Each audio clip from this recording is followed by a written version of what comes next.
Women who use personal care products containing phthalates. They've been linked to higher risk of breast cancer. Traffic-related emissions are specifically associated with higher risk for childhood cancer. Welcome to Target Cancer Podcast. My name is Dr. Sanjay Juneja. I'm a hematologist and medical oncologist, also known as the OncTalk on social and news media. And today we are going to talk about the thing that we get asked and wonder all the time, especially unfortunately in this year, which is what is causing cancer? How can we prevent cancer? The media is quite overwhelming, especially, with the royal family and all kinds of stuff. We're seeing it all the time and we know it's getting younger. And to do that, we have somebody who's just really made it her passion. She's an award-winning investigative reporter and also author of the book, A New War on Cancer: The Unlikely Heroes Revolutionizing Prevention, because we know that we live in mostly a reactive healthcare system. You might get some screening stuff here and there, but where can we find the information from the traditional medical, providers and system to know this is how, if you have a fear of it or you have family members, to be able to avoid it? So with all that said, Kristina, we are super happy to have you here. Hi, I'm super excited to be here. Thanks for having me.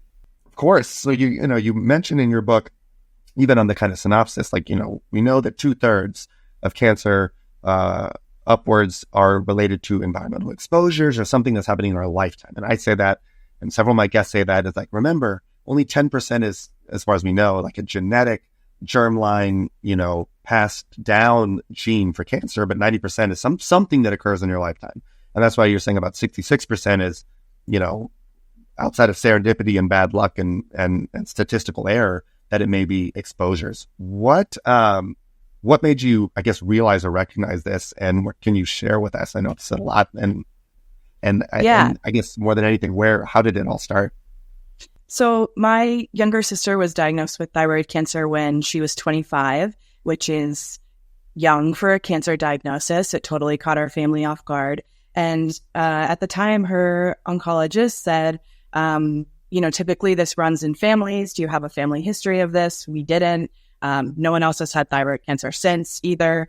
And he said in this kind of offhanded way, there might have been environmental factors then. And when we asked him questions about that and asked for more details, he kind of didn't have much to offer. And when we tried to go Googling ourselves, we also had a hard time finding anything that could give us clarity about this. And as you mentioned, I'm an investigative reporter. So I took this question into my work, and I wrote a series a couple of years ago on how Pittsburgh and Western Pennsylvania, where my sister and I live, have disproportionately high rates of a handful of cancer types that have a pretty clear link in the scientific literature to exposure to specific pollutants that we also have a lot of here in this region because of Pittsburgh's kind of history of industrial activity and the steel industry. And it was called Prescription for Prevention, that series.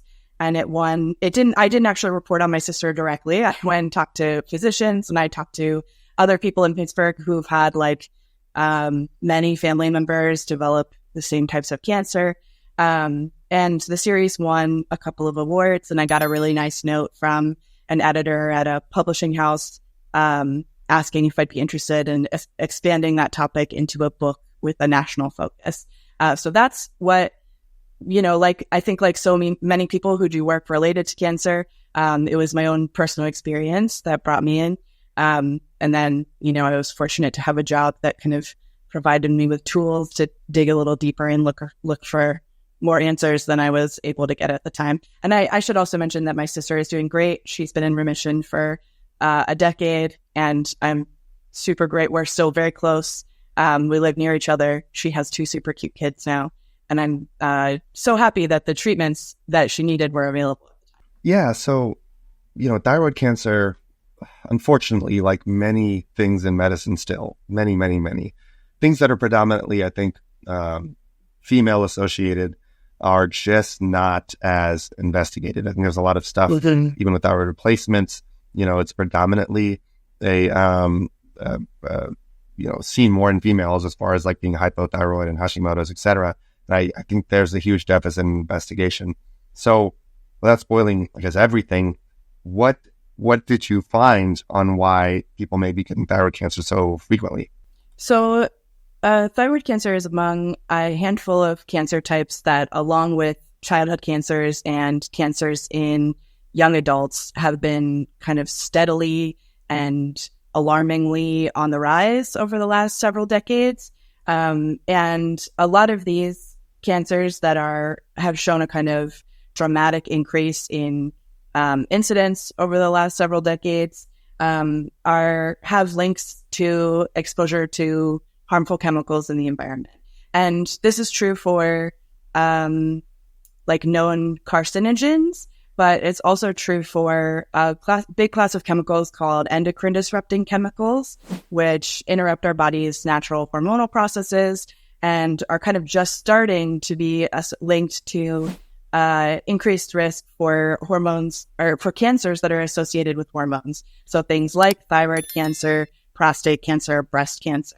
So it kind of requires, I think it was when I started to speak with people who've been studying this for a long time and have been looking at really long-term trends, that it started to seem obvious to me that we've seen this kind of parallel influx in the number of these types of chemicals that we're all exposed to on a pretty daily basis, simultaneously while we're seeing this kind of shocking rise in these certain types of cancers. And I think particularly the rise in childhood cancers is alarming. And kids generally aren't like smoking and drinking and doing they tend to like exercise. A lot of the lifestyle factors that are typically cited when we talk about prevention are less of a factor when it comes to kids, right? So I think the rise in childhood cancer has also really made me want to dig into this a little further. Well, that's very scary. Yeah.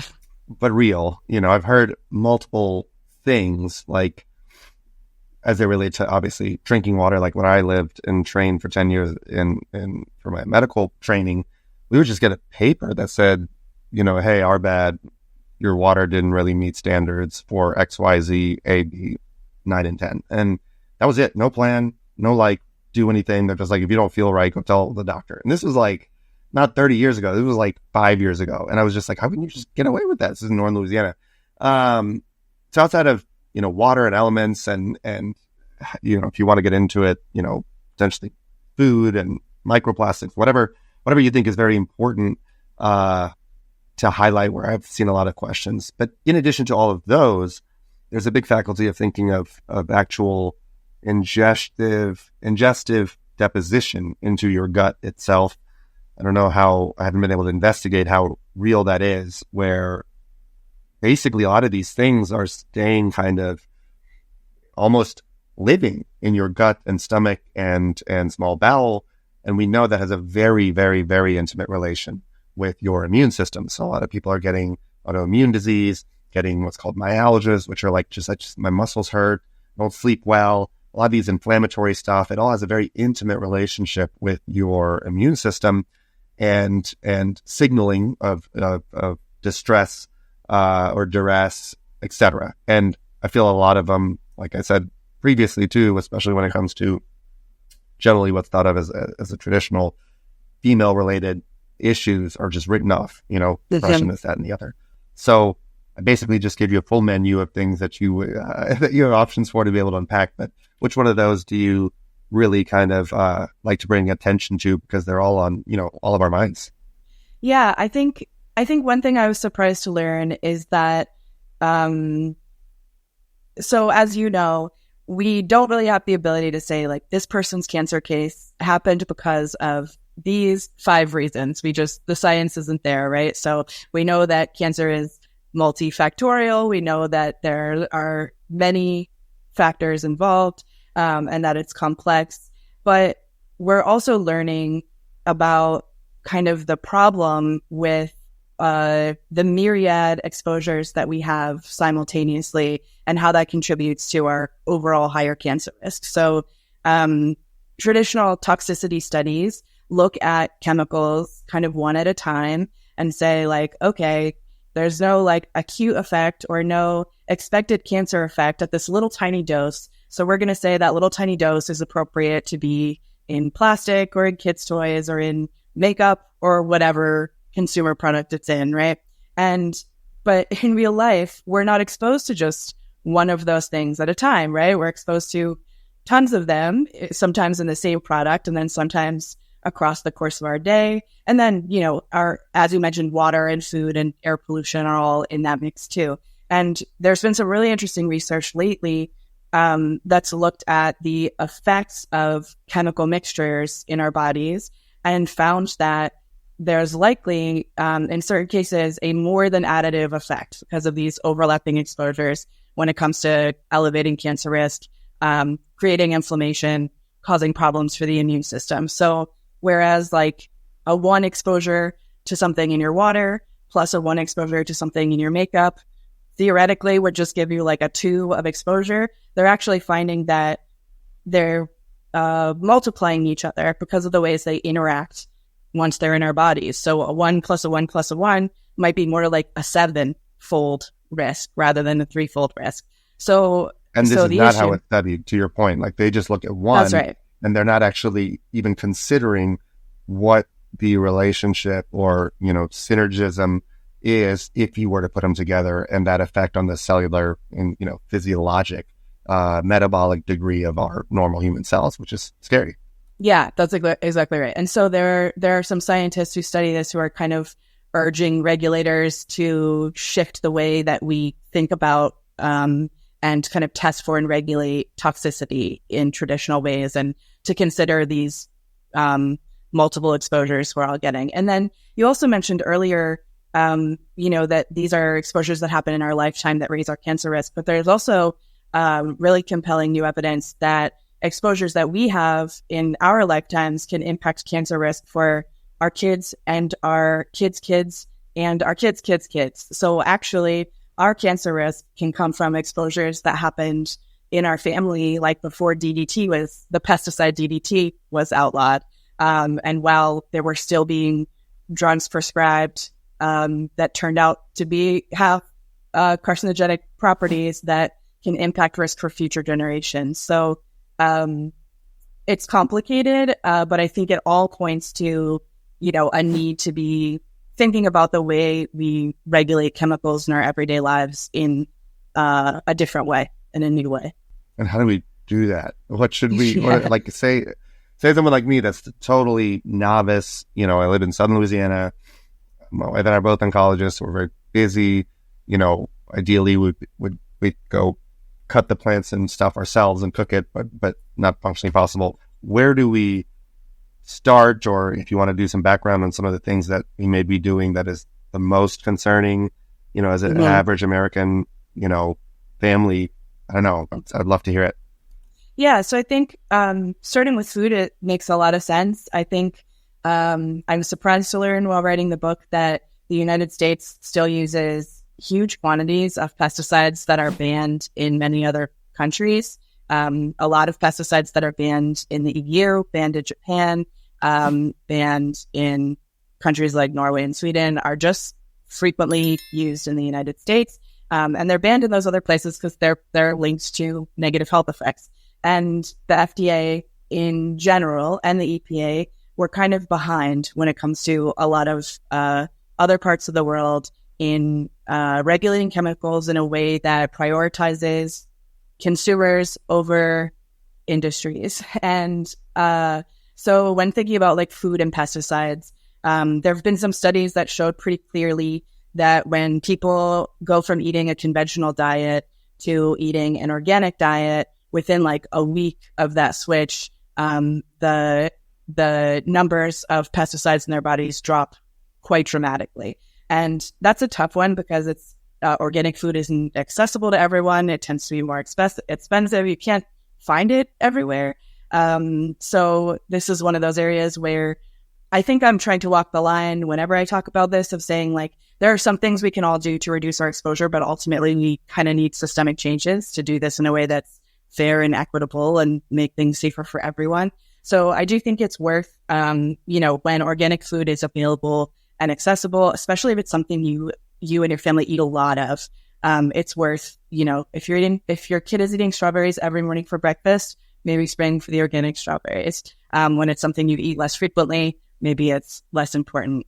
But we do know that many pesticides contain chemicals that can raise cancer risk and also cause, higher risk factors for other types of diseases, including autoimmune diseases, as you mentioned. So kind of shifting toward organic food is a great first step.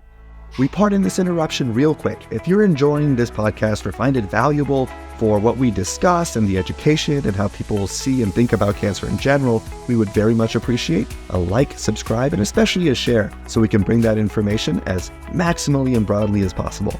Thank you so much for listening. I heard that organic is also requiring now some degree of investigation. Like, is it a true objective criteria of what can be, asserted to be organic, or is it getting loose? And now you have to even wonder, what were the measures? Is it well defined? What qualifies as organic in this country? Yeah, there is some controversy around that right now. And I think over time, the kind of standards for what qualifies as organic have become a little more lax. But if you're taking a kind of harm reduction approach in general, organic produce is going to have less pesticide residue than non-organic produce. There's also this real, even with the kind of complication around, like, is it really organic? What does organic mean? In general, there's still going to be less pesticide residue on food that's labeled organic. Another reason for that is that sometimes pesticides are used to dry out conventional like oats.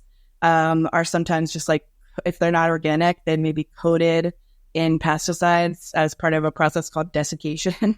And so sometimes you're really just getting a big dose of pesticides depending on the food. There's a really helpful list too. The Environmental Working Group every year tests common produce and says I think they call it the dirty dozen. They say this is the produce that had the highest levels of pesticide residue, and this is the produce that had the lowest levels of pesticide residue, because that also varies depending on which plants are going to uptake pesticides and, what gets absorbed and how the process of treatment goes. So that can be helpful too. If you're looking at what to prioritize, you might see that raspberries are top on the list of having a lot of pesticide residue, but potatoes are low. So maybe it's less of a big deal to buy the non-organic potatoes. But I think above all, I try to make sure, I don't think it's healthy to become obsessive or super, super paranoid about this. And all the experts I spoke with in the course of writing my book, who've devoted their lives to working on this issue, said, this isn't a problem we can really shop our way out of. It's just too big for any one person to take on the responsibility of trying to keep all of these chemicals out of their lives. And so, they all kind of said, in my own life, I pick a couple things that feel doable and feel accessible that I can prioritize for my family. Filtering water was another thing that came up frequently, as you mentioned, with the notices from your water authority. Filtering indoor air, switching some of your personal care products to less toxic versions, and eating organic where possible were a lot of the things they cited. But they all were really I'm not too meticulous about this. I do what I can, and then I push for systemic change, because the world should not feel this dangerous, especially for people with kids. Yeah, for sure. So when you say filter air, I had someone asking me the other day, sinus stuff, and I was like, well, it could be, your immune system, blah, blah, blah. But then I was like, well, we got an air filter when our third, youngest son was just always stuffy. And it was in the room. And I noticed when I was shopping for it, a lot of the stuff says we take out, ionically, or basically with some kind of cation, whatever, are able to almost extract, I guess, some of this circulating carcinogenic stuff. So there is merit to that. I assume, right? What is it doing exactly? Yeah, so the best air filter is a HEPA filter. They all have kind of varying degrees of effectiveness, and that one is kind of taking the highest volume of pollutants out of the air the most effectively. Those can be really expensive and cost prohibitive when you're shopping for in-room filters like the one you described. You can also get higher quality filters for like your basement fan and like your air conditioner and house heat unit, and investing in better filters for that can just help with like when air is circulating through your whole house. And like those get it super upstream so that like everything that's coming throughout the house is being filtered. That makes sense. Yeah, that's right. And there are kind of like,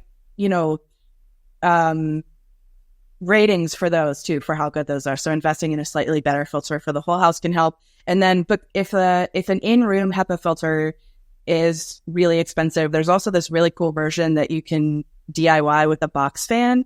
And there are lots of instructions online where essentially you fit just the filter, the HEPA filter part without the unit around it into a box fan, and then run the fan and you're circulating your indoor air through a filter. So I know people who have done that, but I think a lot of people don't. We think of air pollution as like an outdoor thing generally. But oftentimes the pollutants that are in our outdoor air pollution end up in our house, and then they're kind of trapped, right? The outdoor air is circulating, and in winter, especially in colder climates or in places where we have to keep our houses closed up, we're just kind of trapping whatever's in our homes. We also get a lot of particles that are associated with elevated cancer risk from gas stoves, combustion on gas stoves. Like every time you're lighting a gas stove, this recent studies have found that there's like a much higher amount than previously thought of benzene released into the air and some other chemicals that we ideally don't want to be breathing in. And then particles from like cleaning products hang out in the air. You can get end up with dust in your home that has a lot of kind of nasty stuff in it that you don't want to be breathing and touching. So an indoor air filter, especially if you live somewhere with lots of outdoor air pollution. I live in Pittsburgh, where outdoor air pollution is still a really serious problem. And so on bad air days, we try to run our air filter and just kind of do it periodically too, like once a week in our house. And that is like a pretty easy one, I think, or an accessible one for a lot of folks. So pardon my ignorance, I'm really showing my cards, and by that I mean none. When you inhale these or drink them or ingest them, which I realize 3 different things, is the concern that they're harboring, like, is it a acquired, aggregated process that's just kind of like fixing itself into your tissue and never really coming out in your lungs and your gut, et cetera? Because we know the cancers, they are getting younger, but in general, it just goes up the older you live. So that will always be the case. Even if it's younger, you'll probably see more and more coming with each decade of life. Part of that is, we always say, traditionally, like, oh, it's increased just chances of error. Like your replication system is really good, but every now and then it has an error. But then we're like, well, a lot of things influence that, the degree of errors. Like, what are you ingesting? Do you have good anti-inflammatory intake, vitamin D, omegas, et cetera? Or do you not? And then a third, theory is what we had Jason Fung and Thomas Seyfried. They say, well, it's the high insulin levels that propagate growth because they're growth factors. So all of those you can appreciate are fundamentally additive or synergistic, but the point is that they happen more and more over time. I'm sure there's no direct answer, but at least like in the pockets of the lung, the gut, is it predominantly like a, pass-through exposure, or is it we're trying to reduce the entire deposition over time, which maybe can make us, in the respect of a cancer risk score, feel like we're 40 rather than 50, like as if we have 10 years less of additive, aggregated environmental exposures?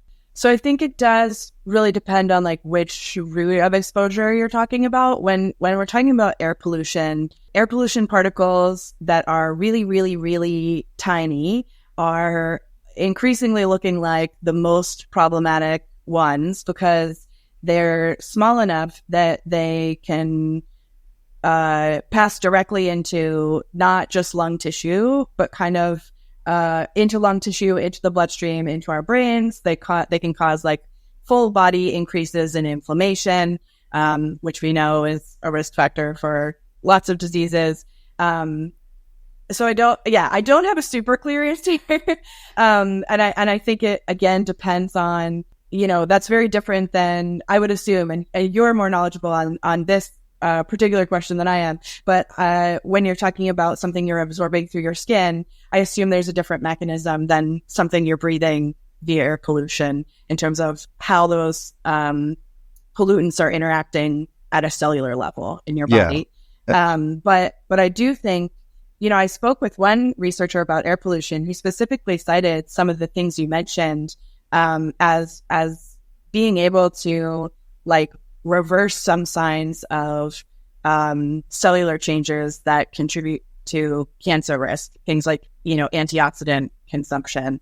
And so I was speaking with her about our air pollution research, and she was like, if you live in a place with a lot of air pollution, I live in New York City, here's the dietary stuff you should be doing to kind of help counteract that, which I think is, that was the first time I'd heard someone say something like that, directly. And I appreciated that. Yeah. You know what's happening with the exposure. You can't make it totally go away, but the downstream cascade of events, right? It's not the exposure to just, magically wand makes cancer.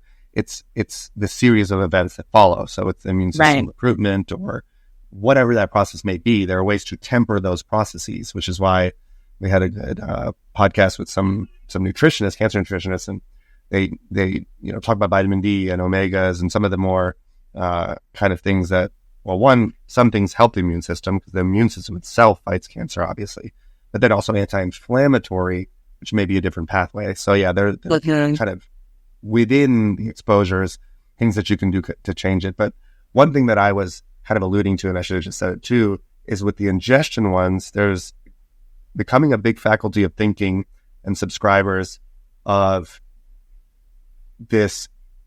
Basically, you're creating an environment in your gut that really our guts are not used to hundreds of years ago, right? So through evolution, we didn't have a litany, apparently, of microplastic stuff, but also a whole bunch of other stuff. I'll admit, my wife and I have to eat processed food and fast food not infrequently, especially with our kids, because we're both in full-time practice. It's just a thing. And it's terrifying to the point where you look away on what is being ingested, not just pooped out. I'm talking about the stuff that isn't being pooped out, right? And that's what is concerning. So you see things that are binders and activated charcoal and all these other things that allegedly, I think one was like a seaweed or something like that. Apparently they have properties that can actually pull or try to get whatever these toxic substances are out and kind of stick to them as you poo, which we use that in activated charcoal for poisonous ingestions, on purpose. You put it in, it's aggravated, and then you throw up and hopefully bring with you some of the goop that was problematically ingested. So I don't know if you have as a journalist talked to anybody about those things. I haven't really. My focus is environmental health, and so it's kind of rare for someone to talk to me about processes inside the body. I tend to be talking about how can we reduce the risk factors that are outside the body. I'm really interested in that. I'd be interested in listening to what your guests had to say about that, because now I know too much about what's going in at all times, like you said, and I know very little about what I could do to counteract some of that. Yeah, right. I did see though. So speaking of kind of reducing exposures, I recently looked at a really interesting study that found that looked at women who use personal care products containing phthalates. Phthalates are endocrine disrupting chemicals that are really common in beauty products, shampoo, personal care products in general. And they've been linked to higher risk of breast cancer, but a couple of types of phthalates are banned in the United States, but they're still really common in the products I mentioned. Anyway, this study looked at a group of women who regularly used beauty products containing phthalates, and they took measurement. It was a small study, but they took measurements looking at their cell signaling pathways and risk factors for breast cancer at the outset of the study. And then they switched them to products that were free of phthalates for a month. And they looked again, and they saw a really dramatic reversal in cell signaling pathways, suggesting that they were at greater risk of breast cancer just from taking phthalates out of their beauty products for 1 month. And the study was like a pilot study. There need to be more. But they were essentially like, this is the first time when we've been able to look at individual risk factor from a chemical exposure in this way that we're all kind of getting every day. And this is a really good indication that we need more studies, but that it would make sense to regulate these chemicals more proactively with an eye to reducing breast cancer across the population. And I found that really striking. Yeah. Yeah. And it makes sense, the cellular biochemical level, like we have signal pathways. We have to learn a lot, especially in the era of precision medicine, of knowing kind of what happens upstream and downstream. And we know things elicit upgrades in signaling and down regulate signaling, right? And that's a lot of our concept behind targeted therapies, actual mutations, et cetera, et cetera. But I can conceive, it's conceivable, just like in the theory of like, yeah, you have an exposure, and for whatever reason, whether it's trying to evacuate or excrete something from the environment and says, this is what we have to do because this is how we survive. What if that upregulated signaling then, proliferates, a tumor? Because in general, cancer means unregulated cell growth. So things that are turned on, pathways, et cetera, are often seen with cancers when we look at it at that level. So it's very, very interesting. And I'll follow up on here when I get to read about it. So my next question is, what are there, I'm sure there are, is there a bucket of just like really bad outliers as far as like, bro, do nots? Like you already said, that our threshold for what we regulate and authorize here in this country, which I know, and we had a podcast before about the whole Roundup series. Are there things that are just far below even the threshold that you would say avoid? I heard that about, what is it? Not spam, but about these like those, little things in the gas station in a can that you eat, like or beef jerky that I had stints of, or Hungry Man. I'm trying to think of the things that if I had to guess are just loaded up. Costco, is that healthier to get, than Walmart? Does not matter. What are some of those outliers that you're like, in general, these are just have a very high ratio of pesticide to value? Yeah. For sure. Processed meats, like you're mentioning, are associated with higher cancer risk. Nitrates in meats are like pretty clear cut, just really bad for you. Like anything like that, in moderation, perhaps, but like I wouldn't be eating hot dogs every day, probably, which is unfortunate because that's so many 4-year-olds. It's their greatest dream to eat hot dogs every day. The other big thing, I don't know. Yeah, this isn't a food item, but really pains me when I see people microwaving plastic. You should not ever eat food that has been microwaved into plastic. And that includes, so when plastic dishware says it's microwave safe, that means that it's not going to melt. That does not mean that it's safe for human consumption. I feel like that's kind of implied, or people think maybe it is, but that is, we have not done those toxicity tests, and researchers who study plastic are like, there are thousands of chemicals in plastics, and when it's heated, they're absolutely migrating into our food. So if you're eating like a packaged dinner that says to microwave it in plastic, even that, I put it in something else and I put it in like a ceramic bowl and put it in the microwave. Because they're not regulated. They're not forced to. They're just not regulated. Like, it's not that they're lying. It's just there was no part in that process of them putting that on the label that says, hey, you have to deem this safe ingestionally. That's right. There was no testing to say, are toxic chemicals from this plastic going to migrate into your food and into your body if you microwave it? That test just has not been performed. And I think that's kind of an easy one, too, to make the switch in general. What else? I had the same thing for like in things in plastic bottles, like leading in the car. And I want anyone listening to understand, even if you might be like, well, I'll just stick it in the fridge and then drink it again. But it's like that process already happened. Like if it was in your hot car and the windows were closed and it was 105 in there functionally, whatever hit that threshold at that heat level to come out of the plastic and into your water bottle of Dasani or whatever. That's not defamation. I'm just picked bottle company. But then even if it's the fridge, it's still in, like, it's not going to necessarily go back into the plastic. Yeah. And I think in general, plastics are like a major source of our exposure to chemicals of concern. And I think when people have concerns about water, about what's in their tap water, often the impulse is to switch to bottled water. But there have also been recent studies showing that we get a pretty big dose of microplastics when we drink bottled water. A lot of that water is also scarcely regulated, unfortunately. So when it comes to like your day-to-day regular drinking water, I recommend investing in a really good filter for your house. There are a handful of brands that take out PFAS, which are forever chemicals. Those are also associated with cancer risk. We are just about to get regulations for those in our federal regulations for drinking water for the first time.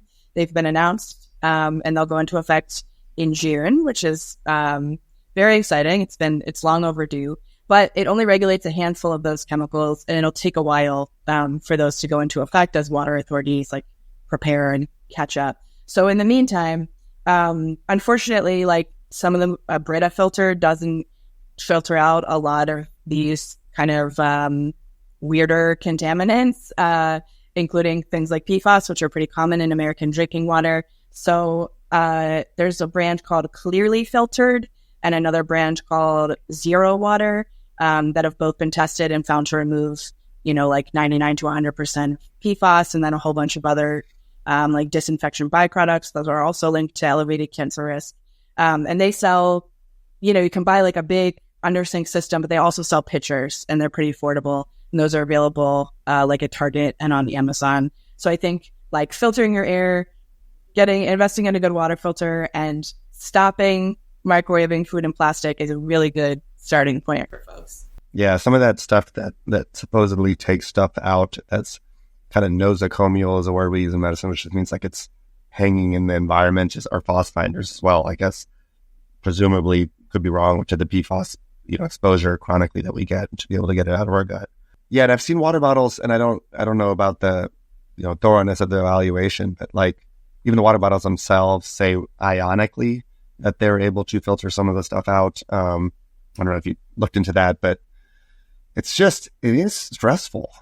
Yeah, it's a little stressful. I think this topic can feel really like overwhelming, and it can very easily make people feel like, well, everything gives you cancer, so I'm just going to not worry about this at all. Or people go the other way and become like really obsessive and decide they're never going to eat another piece of non-organic produce, and it kind of like takes over their lives. And I think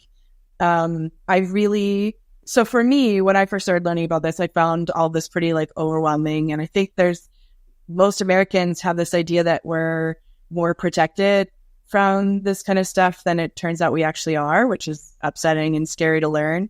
And I've really tried to, I found that as I met people who have made it their life's work to, protect us from this stuff, either like lobbyists or researchers or activists, and I found out what they'd been doing, it made me feel like less despair and more hope. I also learned about, victories that have been won in terms of regulations and legislation that I didn't even know about that have made me safer. And that made me feel hopeful too. It can seem like one big problem, but actually there are lots of little incremental solutions that lots of different types of people are pushing for all the time. And learning those people's stories made me feel really hopeful. And so I structured my book around their stories about like what brings them to this work in their personal lives and why it matters. And then also a lot of those victories they've achieved. Because my hope is that rather than making people feel kind of overwhelmed and powerless about this, it would make people feel, inspired and hopeful and empowered to kind of pitch in and find ways to contribute to the movement to make us all a little bit safer. No, 100%. It's beautiful, and it's where it starts. Is just finger can do certain things. When you put them all together on a hand, it's just stronger. And I think that's what's going to take, and what your book definitely facilitates. If I can go back for a second, the microplastics. So like my wife went on the big thing. There's this thing called Physician Mom Group, PMG, on Facebook, and they bring up issues, and the microplastic caused quite a scare. It's everywhere. It's in the air. It's in the oceans. It's, and we're just, it's apparently like there's some significant percentage of us now, like in our intestines and stuff, that have this deposition. any thought behind that and modifications that we could do about it? From what it sounded like, it's like there's almost nothing to do about it other than just not have stuff in plastic at all. Yeah, I mean, at a systemic level, we need to really drastically reduce the amount of plastic that we're creating, and that's in our everyday lives. I was just reporting on the plastics treaty negotiations in Ottawa a couple of weeks ago, and there's a big contingency of scientists and researchers who are there saying that very thing. And the people they're arguing with are the industry lobbying groups that are saying, this is going to hurt our profits and plastics aren't really that bad. And we need to, this is going to be even more upsetting perhaps, but as the world kind of decarbonizes and moves away from fossil fuels in the transportation sector, which is happening right now as we're all focused on mitigating climate change, the fossil fuel industry is pivoting toward plastics to stay afloat. And 99% of plastics are made from fossil fuels. So fossil fuel giants like Shell and BP, they're all starting to open plastics manufacturing plants. And the market projections are like a 3-fold increase in plastics manufacturing over the next couple decades, which would not be good because, as you're saying, we have a lot of plastics in our bodies. We have all seen the problems we're having with plastic pollution in the oceans and in our landfills and in the form of litter. So yeah, there are lots of people at very high levels working, including, the council at the UN, to really push restrictions on how much new plastic we can create to try to start getting this problem under control. And that's going to be really essential when we think about, as I mentioned earlier, the kind of multi-generational effect of microplastics in our bodies. That's very likely to be raising the risk of cancer and other diseases for future generations, right? So this is something we really need to address in a big picture way. And on an individual level, unfortunately, it's really, really tough. Everything's in plastic. It's just hard to avoid. I think my sister has 2 young kids, as I mentioned, and what I told her was like, prioritize stuff they put in their mouths. Like if they're eating off it, if they're drinking out of it, and you can avoid it being plastic, do that. All kids' toys are plastic, and they're always putting everything in their mouths, so it's really hard. And I also was like, this is another one of those things you just can't get too crazy about. But where there are little interventions you can make, if you can get silicone plates or little stainless steel kit stuff, if you can, certainly there are like silicone pacifiers as opposed to plastic ones available now. To the extent that you can keep plastic out of your kids' mouths, that is worth a little bit of effort.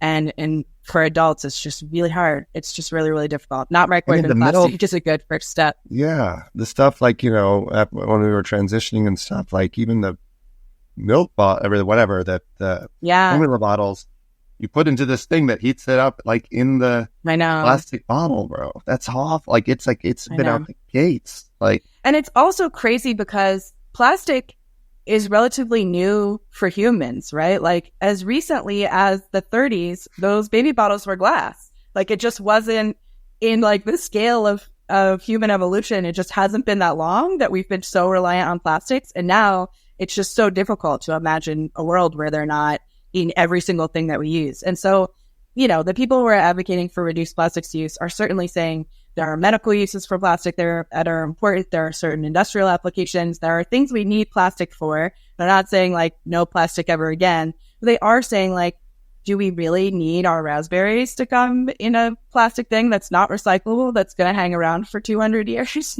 Probably not. Like, where can we start to reduce the amount of plastic that we're all just kind of bombarded with on a constant basis? Yeah. And you'd mentioned earlier, but one thing I wanted to distill down granularly, if we can. Are there some red flags for stuff that is still permitted in skin formulations, whether it's lotion, whether it's cosmetic, or otherwise in the States, that we should really try to avoid that may be on the ingredient list? Yeah, so there's a pretty long list of those chemicals, unfortunately, and it can be really hard for most people to like scan ingredient lists and quickly find things that are not great.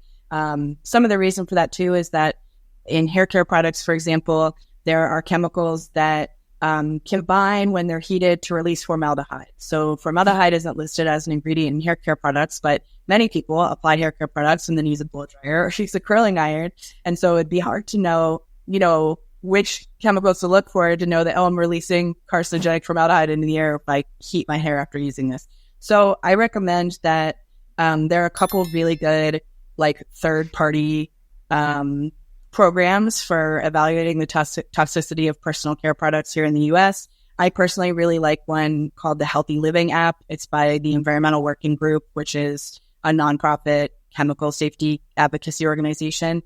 And they have a long list of ingredients of concern, and they evaluate products and give them like a ranking based on, how many of those chemicals and at what level are there. And if they're free of all those chemicals, they give them like a seal of approval. They have a thing on the app that lets you like scan a barcode. So you could scan a barcode at a store. They do food and cleaning products as well in that app.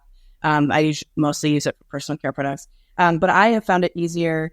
They don't have like everything you're going to run across in the database. So what I have found it easier to do is, as I was about to run out of something, I didn't like throw everything away and start over because that felt really daunting to me as I was learning about this. So I would just wait until I was about to run out of something and then use that as an excuse to make a little non-toxic treat yourself upgrade. And I'd go into the Healthy Living app and I'd type like mascara. I'd look for one they had given their seal of approval that it was free of that long list of chemicals, and I'd read some reviews and I would try it.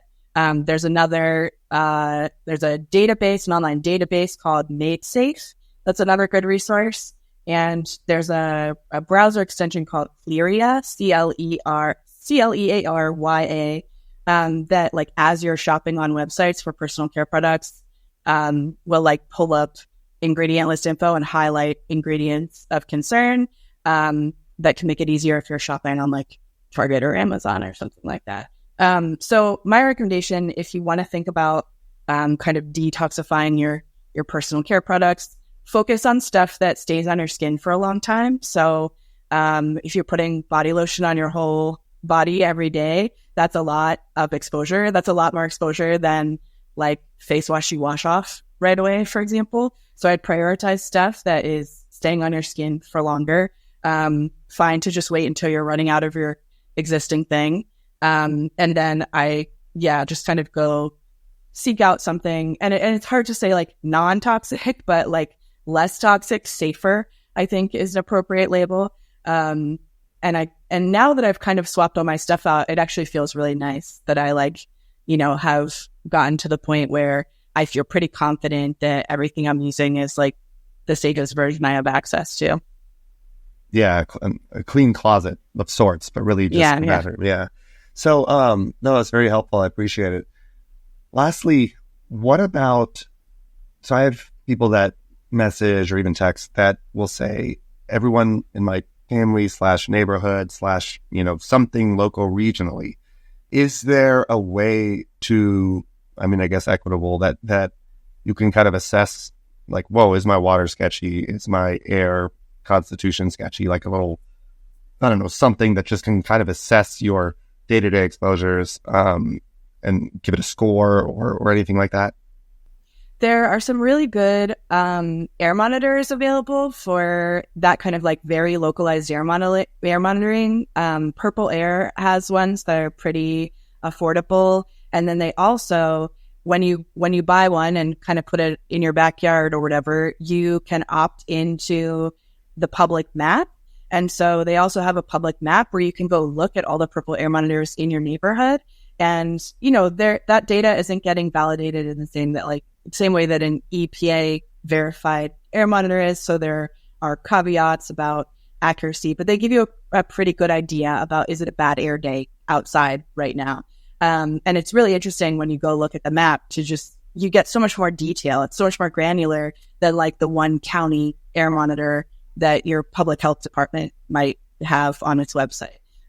So Purple Air monitors and the public map are a good place to start with air monitoring. With water testing, it's a little more complex because a lot of these contaminants of concern require like specialized labs to look for things like PFAS, and that can be cost prohibitive, and it's just not ideal. So with water, I kind of just recommend just get a really good filter. It's likely that some of this stuff happens in everybody's tap water, unfortunately, and it's expensive enough to test that it's probably easier to just start filtering a little more. And then in terms of like food and personal care products, I think, again, just instead of trying to tackle it all at once, just being like, I'm going to try and buy a couple of things that my family eats a lot of, organic, and I'm going to try and swap out, as I'm running out, I'm going to swap out my personal care products for ones that I know have been verified by some third party as being a little bit cleaner. I think when you're kind of doing all of that, it can help people feel like a little more empowered about protecting ourselves from some modifications. Yeah. I lied. I have one more question. You probably hate this one. But I think it'll give us an idea of what like the range or region, the extent is. Like, is it 100 miles or is it, like a whole state size? But are there a handful of red zones, I'm going to call them, where like cancers just seems to be, we definitely have the cancer belt out in Southern Louisiana. It kind of stripes across. I've known that a long time. It makes me concerned with our 3 young kids. But are there some red zones and then also some blue zones where it just seems like environmental exposure is less? I'm sure there's some general principles of if you're in the mountains, etc. But does that, I don't know, does that, like, can you achieve that in Louisiana, which is still known to have a lot of cancer risk, or do you really have to be further away because of how far air travels and industrial, fumes, etc.? Yeah. So unfortunately, anyone who lives in an urban area in the United States is experiencing higher levels of air pollution. And most of that, it depends on the city. In Pittsburgh, a lot of it is industrial pollution, but generally the kind of predominant pollutant in urban areas is from traffic, because there's just much higher volume of traffic. And we still have diesel trucks on the road that emit benzene and lots of other carcinogens. And when you're in an urban area, that air kind of gets trapped, right? And so we know traffic-related emissions are specifically associated with higher risk for childhood cancer. So if you live right near a road, particularly a busy road or a highway, filtering your air is going to be extra important.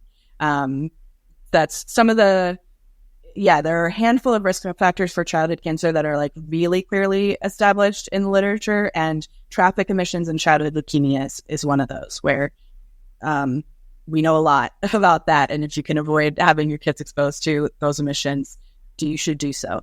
In terms of like geographic pockets, it's kind of harder to generalize, but there's a good, the American Lung Association puts out a state of the air report every year. And one of the reasons it's hard to generalize is because it kind of fluctuates, right? It depends on wildfire patterns, and it depends on what's happening on an industrial level. Are new plants opening? Are there pollution controls down? Are they closing? So air quality is then static, right? It changes over time.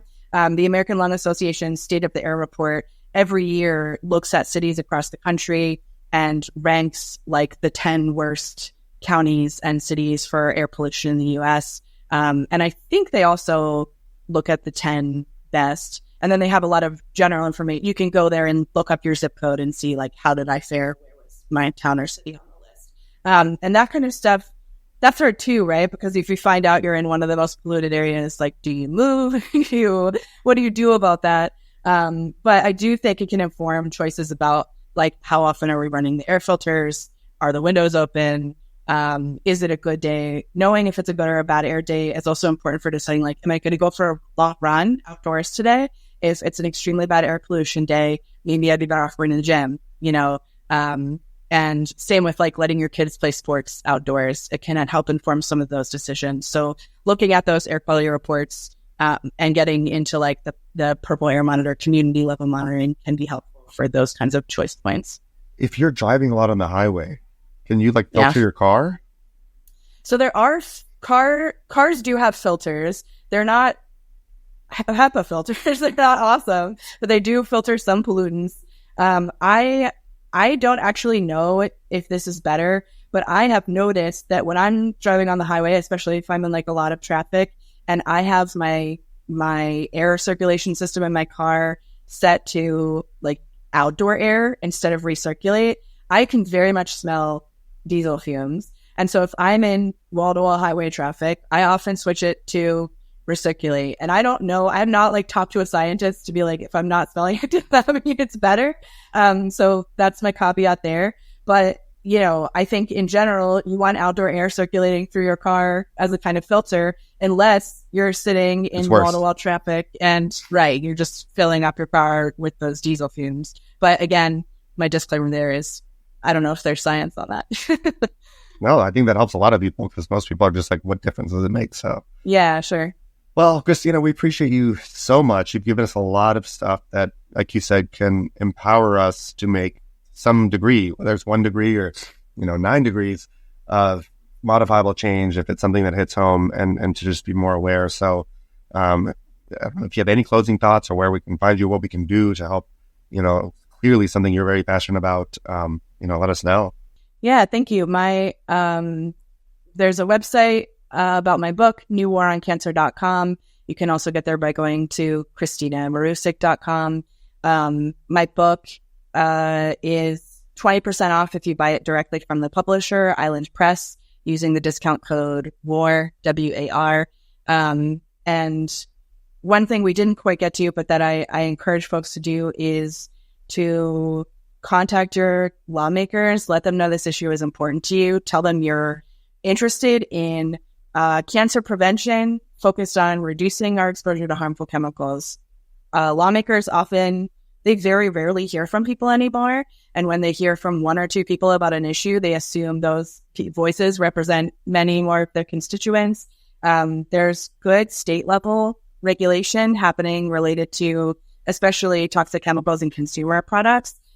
So we don't have to wait for big federal changes, although we should also push for those.